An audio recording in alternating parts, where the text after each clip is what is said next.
Korean Mafia boss agreed to one last blind date. The black girl who showed up changed his life. Part 4. 2 years had passed since Ji-woo and James entered the world screaming, and they had not stopped causing chaos since.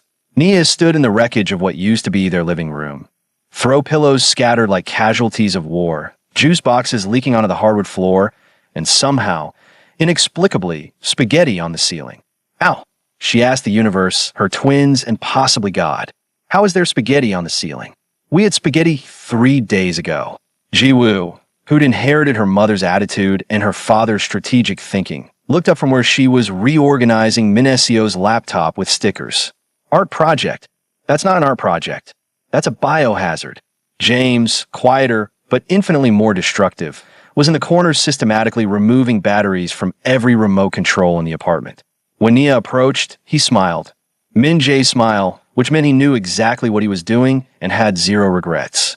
Your children are terrorists, Nia announced when Min-jae came home from a business meeting. She'd stopped asking for details after the third time he'd said, "You don't want to know." "Our children," Min-jae corrected, loosening his tie, still wearing suits despite Nia's continued campaign for normal dad clothes. He surveyed the damage with the same expression he probably used when assessing crime scenes. What happened? What didn't happen? Ji-woo convinced James to help her redecorate. They used permanent markers on the wall. And before you ask, yes, permanent markers. I don't know where they got them. Your mother claims innocence, but I found a receipt in her purse. Of course you did. Min-jae scooped up Ji-woo, who immediately started babbling in a mixture of Korean and English about her artistic vision. "Where is mother?" "At the market," she said, and I quote, "I need ingredients for special soup that will make twins less chaotic." I told her good luck finding that at the grocery store. What Nia didn't mention was that Mrs. Choi had looked tired lately. Exhausted, actually. The woman who usually moved through life like a caffeinated tornado had been moving slower, complaining of headaches, and yesterday Nia had caught her sitting down in the middle of cooking, something Mrs. Choi never did. "Is mother okay?" Min-jae asked, reading Nia's expression like he always could. "I don't know. She won't admit if something's wrong. Says she's just tired from managing 2 hurricane children and 1 stubborn son." Before Min-jae could respond, his phone rang. Not his regular phone, his emergency phone, the one that only rang for catastrophic problems. Jun's voice came through, tense. "Boss, it's Mrs. Choi. She collapsed at the market. Ambulance is taking her to Seoul National. We're meeting you there." The world tilted sideways. Min-jae's face went completely blank. That shut-down expression Nia had learned meant he was feeling too much and couldn't process it. "We're on our way." Seoul National Hospital's VIP floor was already secure by the time they arrived. Jun had apparently called ahead and mobilized the entire crew. Hannah was coordinating with doctors. Minacio was pulling Mrs. Choi's complete medical history, and Mr. Yang sat in the waiting room looking older than Nia had ever seen him. "What happened?" Min-jae demanded, still carrying James while Nia held Ji-woo. "Stroke," Jun said quietly. "They're running tests now, but preliminary scan shows it was mild. She's conscious, already arguing with the nurses about hospital food quality." Relief flooded through Nia so intensely her knees almost buckled. Min-jae's hand found hers, squeezing tight enough to hurt. "Can we see her?" Doctor said family only, but Jun gestured around at the crew filling the hallway. "We told them this is family."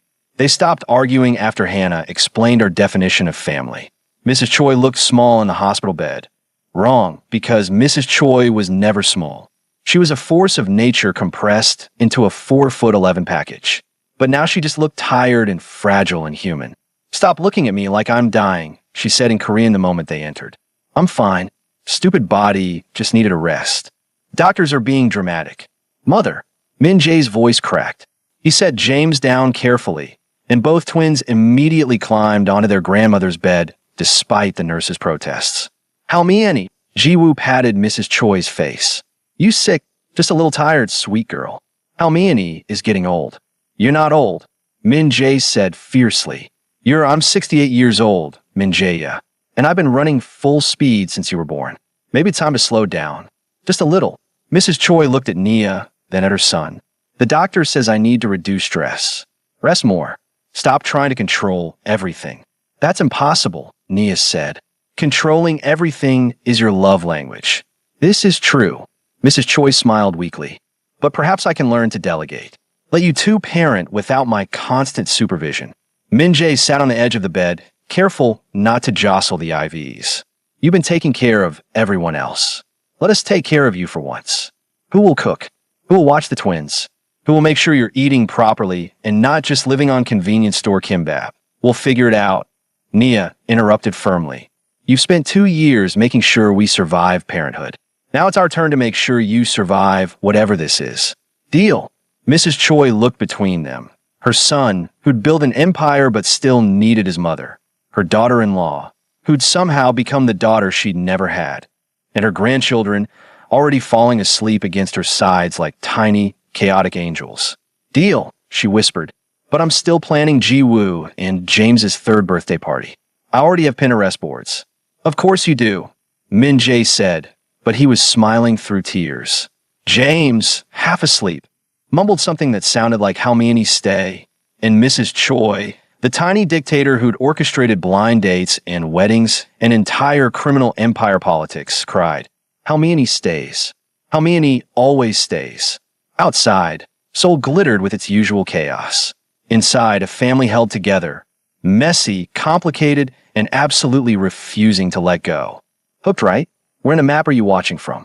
3 weeks after her stroke, Mrs. Choi was driving everyone absolutely insane, which, according to Dr. Kim, was a medically accurate sign of full recovery. I am fine, she announced for the 17th time that morning, attempting to rearrange the entire kitchen from her wheelchair. The doctors had insisted on the wheelchair for another week, and Mrs. Choi had spent that entire week treating it like a tactical assault vehicle. This kitchen is organized completely wrong. Who put the rice cooker on the bottom shelf? This is chaos. Mother, Min Jae said with the patience of someone who'd been having this conversation daily. The physical therapist said you need a rest. I've been resting for 3 weeks. I'm going to die of boredom before this stroke kills me. She wheeled herself toward the spice cabinet with alarming speed. Also, someone has been using my good soy sauce for regular cooking. This is unacceptable. The good soy sauce is for special occasions only. Nia, feeding the twins breakfast while simultaneously answering work emails from her Atlanta school board. They wanted her back. She was still deciding. Tried not to laugh. Mrs. Choi, you have 4 different kinds of soy sauce. How are we supposed to know which one is good?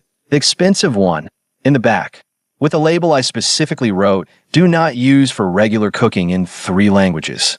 You labeled it in 3 languages? Min SEO, who'd stopped by with June for the daily security briefing, looked genuinely impressed. That's commitment. Someone has to maintain standards in this house. Mrs. Choi wheeled over to where June and Min SEO stood, looking them up and down with the assessing gaze that had terrified criminals and politicians alike. Speaking of standards, Juna, Min SEO, when are you two getting married? June choked on his coffee. Min SEO went completely still. Excuse me? June managed. You've been together for 2 years. You clearly love each other. Min SEO practically lives here anyway. I see her toothbrush in your bathroom. Juna, don't think I don't notice things just because I had a small medical incident. Small. Min Jae looked heavenward. You had a stroke, mother. Mild stroke. Very different. Stop being dramatic. She turned back to June and Min SEO, who both looked like they wanted the floor to swallow them. So, marriage? I need more weddings to plan. The twins' birthday party was good practice, but I need a real challenge. Mrs. Choi, Min SEO said carefully, we're not. We haven't discussed why not. You're both adults. You have stable careers. Well, stable by our family standards. You clearly make each other happy. What's the problem? June and Min SEO exchanged a look that contained entire conversations. Nia recognized that look. She and Min Jae had perfected it over the past 3 years. Actually, June said slowly, pulling something from his pocket, we were going to tell you after you fully recovered, but he opened a small velvet box, revealing a simple, elegant ring. I was planning to propose. This weekend. I have a whole thing planned. Restaurant reservation, speech prepared, minimal chance of gang violence interrupting. The room went completely silent. Then Mrs. Choi burst into tears. Happy tears, but still tears, which made everyone panic because crying seemed bad for recovering stroke patients. Finally, she sobbed. I've been waiting forever. Min SEO, you are perfect for June. June, you are perfect for Min SEO. This is wonderful news. I haven't actually proposed yet. June started. Minor detail. Mrs. Choi was already pulling out her phone. Her emergency phone that she claimed was only for medical emergencies, but everyone knew she used for everything. I'm calling the caterer, and the florist, and that venue in Gangnam that I've had on hold for 6 months, just in case. You've had a venue on hold? Min SEO looked between shocked and impressed. I'm a forward planner. This is established. Mrs. Choi was typing furiously, her stroke apparently forgotten in the excitement. We can do spring wedding. Cherry blossoms are always beautiful. Or fall. The leaves in Nami Island are stunning. Or winter. Mother, Min Jae interrupted gently. Maybe let them actually get engaged first? Why wait? Time is precious. I had a stroke. I understand mortality now. We must celebrate love while we can. She wheeled herself to Min SEO, grabbing her hands. You will be beautiful, bride. I already have Pinterest boards. Of course you do, Min SEO said, but she was smiling. That soft smile June had somehow extracted from someone who usually communicated primarily through sarcasm and code. Jiwoo chose that moment to throw her sippy cup across the room, hitting June square in the head with alarming accuracy. Good throw, James observed, clearly taking notes for future sippy cup warfare. Your children have your aim, June told Min Jae, rubbing his head. This is concerning.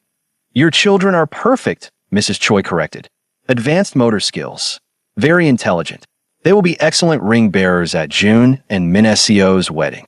They're 2 years old, Nia pointed out. They can barely walk down a hallway without causing property damage. They have 8 months to practice. I'll train them. It will be adorable. June looked at Min SEO. We could elope. Your mother would actually kill us, Min SEO replied. Like literally, I've seen her angry. It's terrifying. I'm right here, Mrs. Choi said. And yes, I would be very disappointed. Devastated even, possibly heartbroken enough to have another stroke. Mother, I'm joking. Mostly, she smiled innocently. But seriously, no eloping. I've already picked out my mother of the groom outfit. The room erupted into chaos. Mrs. Choi calling vendors despite still being in a wheelchair, the twins staging a rebellion against breakfast, and June trying to figure out how his proposal plan had been hijacked before he'd even officially proposed. Nia caught Min Jae's eye across the kitchen. He was smiling, that full, genuine smile that meant he was happy despite the chaos. Your mother is back to normal, she said. Thank God, he replied. I was worried. Liar. You're already exhausted. Also true. Mrs. Choi wheeled past them, phone pressed to her ear, speaking rapid-fire Korean to what sounded like a wedding planner. Yes, spring ceremony. No, the groom hasn't officially proposed yet. Yes, I know that's unusual. Just book the venue. June looked at Min Jae desperately. Boss, help. You're on your own, Min Jae said. I survived it. Now it's your turn. I hate you. Everyone hates me. It's my brand. Min SEO was laughing now, real laughter that transformed her usually serious face. And June, despite his panic, was looking at her like she was the only person in the room. Nia felt that familiar warmth in her chest. This family, chaotic, boundary-challenged, operating on a unique definition of normal, was everything. Mrs. Choi was recovering. June was getting engaged, whether he'd officially proposed yet or not. The twins were thriving and causing property damage, but thriving. And Min Jae? Min Jae was learning that happiness didn't make you weak. It made you human. And being human, surrounded by people who loved you despite, or because of, your complications, that was worth more than any empire. Where are you watching from? It started innocently enough. Mrs. Choi's physical therapy sessions at the upscale rehabilitation center in Gangnam. She'd been going 3 times a week for a month, complaining the entire time about how unnecessary it was until suddenly she stopped complaining. That should have been the first warning sign. Mother seems happy, Min Jae observed one evening, watching his mother hum while cooking dinner, something she hadn't done since before her stroke. Too happy. What's happening? She made a friend at physical therapy, Nia said, feeding Jiwoo, while simultaneously stopping James from climbing the bookshelf. Another patient. She mentioned him last week, said he was very distinguished and excellent conversationalist. Min Jae's eyes narrowed. She made a male friend? Don't start. Your mother is allowed to have friends. She's been a widow for 4 years. Maybe it's nice for her to have adult conversation that doesn't involve Pinterest boards and wedding planning. But Min Jae's instincts, honed by decades in the criminal underworld, were pinging warnings like a security system. His mother, glowing and secretive, talking about a man none of them had met? Something felt wrong. June confirmed it 2 days later. "Boss," he said quietly during their morning briefing, "we need to talk about Mrs. Choi's new friend." Min Jae's blood went cold. "What did you find?" "His name is Park Dae-young, 60 years old, recently moved to Seoul from Busan. Claims to be a retired businessman." June pulled up a file on his tablet. "Except there's no record of what business. No tax history older than 6 months. It's like he didn't exist before he showed up in Seoul." "That's not concerning at all," Min Seo added, her fingers flying across her laptop. "Also, someone's been asking questions about the Biko clan in some very specific dark web forums. Questions about succession, about vulnerabilities, about family structure." Min Jae felt rage building, cold, calculated rage. "You think this Park Dae-young is targeting mother?" "I think it's suspicious that a man with no verifiable history suddenly befriends the mother of Seoul's most powerful crime lord right after she has a medical emergency that was very publicly known." June's expression was grim. It could be coincidence, or it could be someone trying to get close to the family through the most vulnerable entry point. "Mother isn't vulnerable," Nia said, but her voice lacked conviction, because Mrs. Choi had been lonely since her husband died. And now, recovering from stroke, facing her own mortality, she might be more vulnerable than any of them wanted to admit. That evening, Mrs. Choi came home from physical therapy practically glowing. "Dae-young invited me to dinner tomorrow," she announced, bustling around the kitchen with more energy than she'd had in weeks. "A nice restaurant in Itaewon. Very romantic." "Romantic?" Min Jae's voice was carefully neutral. "Mother, you barely know this man. I've known him for 6 weeks. We talk every session. He's a widower too. His wife died 2 years ago. He understands what it's like to lose someone." Her expression softened in a way that made Nia's chest ache. "It's nice to talk to someone who understands grief. I'd like to meet him," Min Jae said. "Before dinner. Just a casual meeting." Mrs. Choi's eyes narrowed. "You want to interrogate him?" "I want to meet the man my mother is having romantic dinners with. This is normal son behavior. This is crime lord behavior. You're going to scare him away like you scared away Mrs. Park's nephew who asked me to coffee last year. Mrs. Park's nephew was laundering money through a charity organization. He deserved to be scared away. That was never proven, mother." Min Jae's voice dropped to that dangerous tone that made criminals reconsider their life choices. "I'm meeting him. Tomorrow afternoon. Before your dinner. Non-negotiable." Mrs. Choi looked at Nia for support. "Your husband is being unreasonable. Your son is being protective," Nia corrected gently. "Let him meet this Park Dae-young. If he's really a nice man, he'll understand that meeting the family is normal." "Fine," Mrs. Choi huffed. "But you'll be polite. No guns, no threats, no checking his background like you're hiring an employee." Min Jae said nothing, which meant he'd absolutely already checked Park Dae-young's background and had definitely found something concerning. The meeting was set for the next afternoon at a cafe Min Jae owned, neutral territory that was also completely wired with surveillance equipment. Park Dae-young arrived exactly on time. Distinguished-looking, silver hair, expensive suit, and a smile that didn't quite reach his eyes. Min Jae recognized that smile.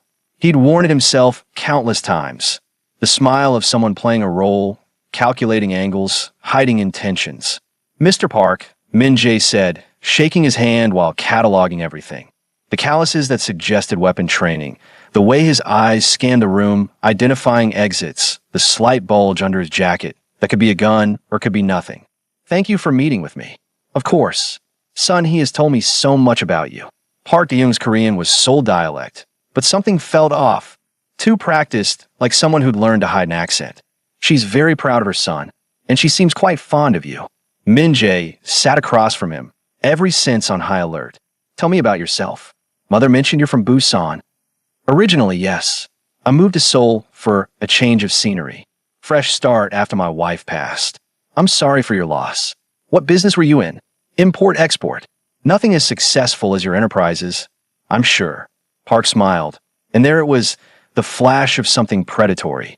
Your mother speaks very highly of your business acumen. The words were innocent. The delivery was a threat. Min Jae's phone buzzed. Text from Min SEO. Found him. Real name, Park Dae-young. Former Yakuza associate. Connected to the Kong faction. Boss, he's connected to Kong. The world tilted. The Kong faction, the organization Min Jae had destroyed after they'd kidnapped Nia. He thought he'd eliminated the entire network, burned it down to ash. But apparently, he'd missed someone, and that someone had decided the best revenge wasn't a bullet. It was his mother's heart. Min Jae stood slowly, his expression going flat. The expression that preceded violence. Mr. Park, I think we need to have a different conversation. One where you stop pretending to be a lonely widower and start explaining why someone connected to the Kong faction is courting my mother. Park Dae-young's pleasant expression cracked, revealing something cold underneath. I don't know what you're talking about. Yes, you do. Min Jae's voice was ice. And you're going to tell me exactly who sent you, what your plan was, and why I shouldn't kill you right now for using my mother's grief as a weapon. The cafe door burst open. June, with 4 crew members, all armed. Park Dae-young smiled. Sharp, dangerous, unrepentant. Your mother is lovely, by the way. So trusting. So lonely. It was almost too easy. That's when Min Jae's control finally shattered. Mrs. Choi knew something was wrong the moment she arrived home and found Nia waiting at the door with an expression that mixed pity and rage in equal measure. What happened? She demanded, setting down her purse. Where is Min Jae? He was supposed to meet Dae-young an hour ago. Mrs. Choi. Nia said softly, guiding her to the couch. We need to talk. No talking in that tone. That's the tone you use when you're about to deliver bad news to parents about their children. Mrs. Choi's hands started shaking. What happened? Is Min Jae hurt? The twins, everyone's fine. Physically, Nia sat beside her, taking her hands. But there's something you need to know about Park Dae-young. The story came out in pieces. Min SEO's investigation, the Yakuza connections, the link to the Kong faction, and finally, the devastating truth. Park Dae-young had deliberately targeted Mrs. Choi as revenge for Min Jae's destruction of the Kong organization. Mrs. Choi listened in silence, her face growing paler with each revelation. When Nia finished, she simply said, Where is he now? Min Jae has him contained, at one of the secure locations. He's waiting for you to decide what happens next. What I decide? Mrs. Choi's voice was hollow. Since when does my son wait for my permission to handle threats? Since the threat used you, hurt you, he thinks you deserve to decide the consequences. Mrs. Choi stood abruptly, her small frame rigid with a fury Nia had never witnessed. Take me to him. Now. The warehouse in Incheon was the same one where Min Jae had once held territory negotiations, back before Nia, before the twins, before he'd tried to become something more than his father's legacy. Now it held Park Dae-young, zip-tied to a chair, bleeding from a split lip, but still wearing that infuriating smirk. Min Jae stood 20 feet away, literally being held back by June and Mr. Yang, because the alternative was murder. Boss, let your mother handle this, June was saying. You promised. You said she deserved. He used her grief as a weapon. Min Jae's voice was barely human. He made her trust him, made her think she could have something good again. And it was all a lie to hurt us. I know, but she's here. Let her. The door opened. Mrs. Choi walked in, and every person in that warehouse straightened instinctively.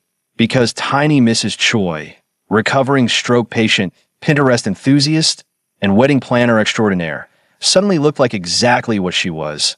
The wife of a crime lord who'd built an empire, the mother of a man who'd inherited it, and someone who'd survived decades in this world by being harder than anyone expected. Everyone out, she said quietly. Except you. She pointed at Park Dae-young.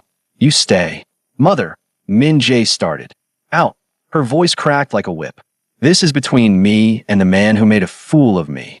Reluctantly, Min Jae retreated to the observation room with the others, watching through one-way glass as his mother approached Park Dae-young. You know what the funny thing is? Mrs. Choi said conversationally, circling him like a shark. I actually liked you. Thought maybe, after 4 years of being alone, I could have companionship again. Someone who understood loss. She stopped in front of him. Was any of it real? Or was I just a target from the beginning? What do you think? Park smiled cruelly. Lonely widow, desperate for attention. It was pathetically easy. You told me everything. Family routines, security gaps, when Min Jae would be vulnerable. All I had to do was listen and smile. In the observation room, Min Jae punched the wall hard enough to crack concrete. June grabbed him before he could storm back in. Your mother needs this, June said firmly. Let her have it. Mrs. Choi's expression didn't change. You're right. I was lonely. I didn't want connection. And I was foolish enough to trust someone who smiled nicely and said the right things. She leaned closer.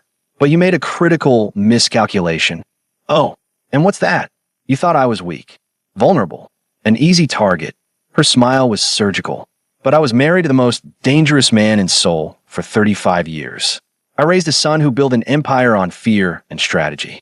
I survived decades in this world not because I was protected, but because I learned how to protect myself. She pulled out her phone, showing him the screen.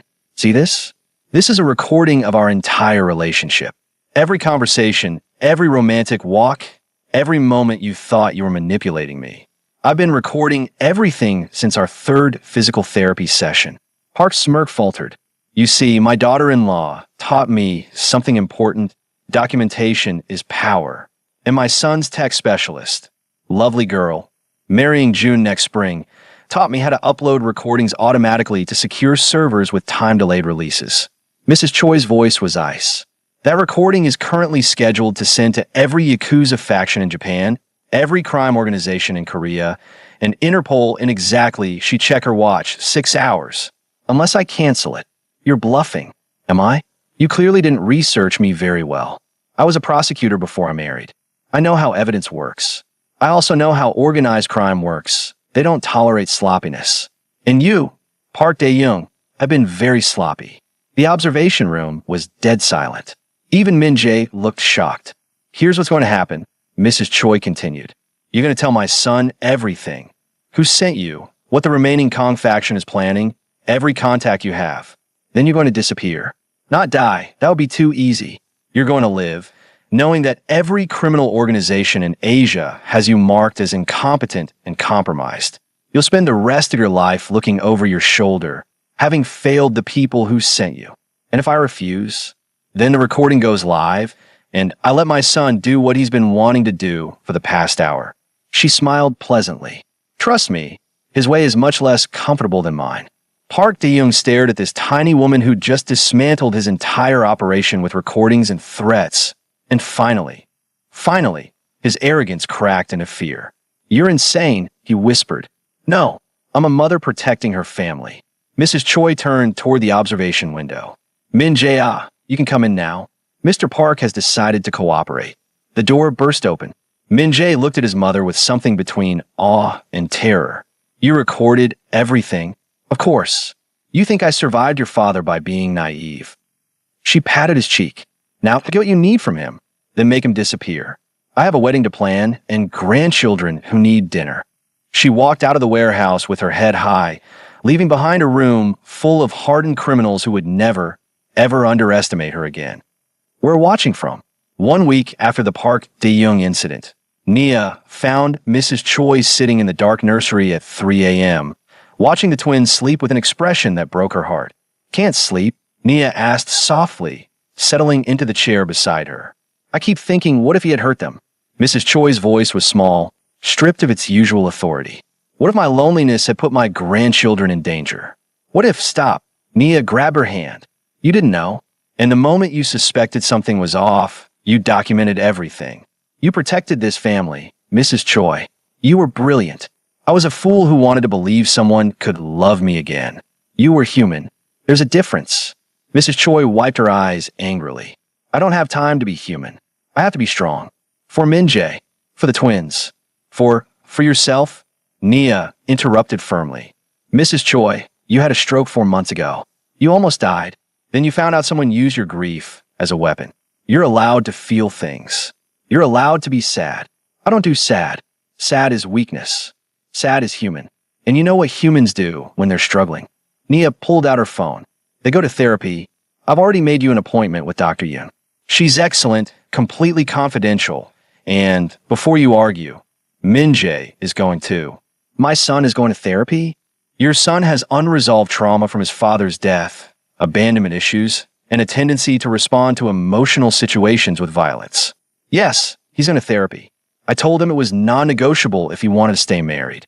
Mrs. Choi stared at her. Then, impossibly, she started laughing. You threatened my son with divorce to make him go to therapy? I threatened him with separate bedrooms. The divorce was implied. Nia grinned. He made his first appointment yesterday.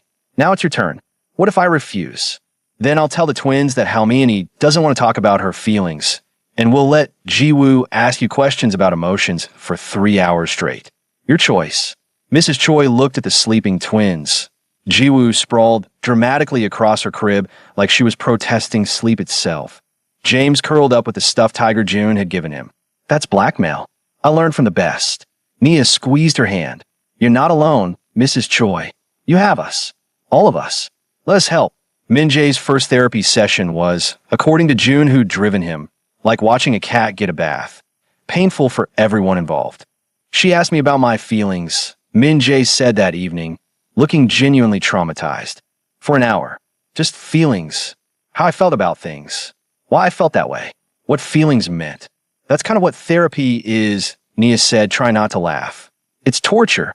Organized, expensive torture. He loosened his tie. A nervous gesture he'd developed. She asked about my father. About inheriting the organization. About whether I chose this life or if it chose me. And what did you say? Min-jae was quiet for a long moment. I said I don't know anymore. I used to think I chose it. But maybe I just never considered I could choose differently. Until you. Nia felt her throat tighten. Are you going back? Dr. Yoon says I have significant unprocessed trauma and maladaptive coping mechanisms. He smiled slightly. She also said I'm making progress by acknowledging I have problems, which apparently is a crucial first step. I'm proud of you. For having problems? For being brave enough to admit them. They were interrupted by Ji-woo's scream from the nursery. Not a hurt scream, but an I'm awake and everyone needs to know scream. James joined in moments later, because apparently the twins had developed a tag team approach to sleep disruption. Your children are awake, Min-jae observed. Our children, and you're on twin duty tonight. I did the 2 a.m. feeding. I'm recovering from therapy. I'm emotionally vulnerable. You're not getting out of diaper duty by claiming emotional vulnerability. Worth trying. Mrs. Choi's first therapy session happened 2 days later. She returned home looking shell-shocked, immediately poured herself a glass of wine, doctor approved in moderation, and announced, Dr. Yoon says I have control issues stemming from loss and fear of abandonment. Groundbreaking diagnosis. Min Seo muttered from her laptop at the kitchen table, where she was supposedly working but definitely eavesdropping. She also says I use planning and organization as a coping mechanism to create illusions of control in an uncontrollable world. Mrs. Choi took a long sip of wine. This is what I pay money to hear. Did it help? Nia asked gently. Mrs. Choi was quiet. Then, maybe, a little. She asked me what I wanted for myself. Not for Min-jae, not for the twins, not for the family. Just for me. And I didn't have an answer. The kitchen went silent, except for the twins babbling in their playpen, conducting what appeared to be a serious negotiation over a toy truck. That's okay, Nia said. You have time to figure it out. I'm 68 years old. How much time do I have? Mrs. Choi, no, I'm serious. I spent my 20s building a career. My 30s and 40s raising Min-jae and managing my husband's legitimate businesses. My 50s and 60s being a widow and then a grandmother. What do I get to be just? Sunny? Just me. June, who'd been pretending to read security reports, looked up. Mrs. Choi, you taught me everything I know about negotiation. You've advised boss on strategy for years. You planned 2 weddings that were logistical masterpieces. You're not just a wife or mother or grandmother. You're brilliant in your own right. Mrs. Choi's eyes filled with tears. Thank you, Juna. Also, he continued, Min Seo and I would like you to be our wedding planner. Officially, we'll pay your rate. My rate. Whatever you think is fair for dealing with our combined neuroses and the fact that half our guests will be armed. Mrs. Choi laughed, real laughter that sounded like healing. This is therapy. This is family, Min Seo corrected. Weird, dangerous, boundary-challenged family. But family. Jiwoo chose that moment to throw her toy truck, hitting Mr. Yang, who'd stopped by for dinner, square in the shin. James immediately offered his own truck as tribute, apparently attempting diplomacy. Your children are terrorists, Mr. Young observed, rubbing his shin but smiling. Our children are creative problem solvers, Nia corrected. That's what we're calling property damage now. Yes, it's called positive reframing. I learned it from Dr. Yoon. Mrs. Choi looked around the kitchen, at her son learning to process emotions, at her daughter-in-law holding their chaotic family together, at June and Min Seo planning their future, at her grandchildren creating beautiful mayhem. Dr. Yoon is right, she said softly. I do try to control everything because I'm afraid of losing people. But maybe letting go a little won't mean losing them. Maybe it means trusting them to stay. Min Jae stood, crossing to his mother, and hugged her, tight, genuine, unguarded. We're not going anywhere, mother. You're stuck with us. Even when I'm controlling and overbearing, especially then, it's your love language. Mrs. Choi cried into her son's expensive suit, letting herself be human, letting herself be held. And in that moment, surrounded by chaos and love and the beautiful mess of family, she started to heal. One therapy session at a time, one breath at a time, one day at a time, together.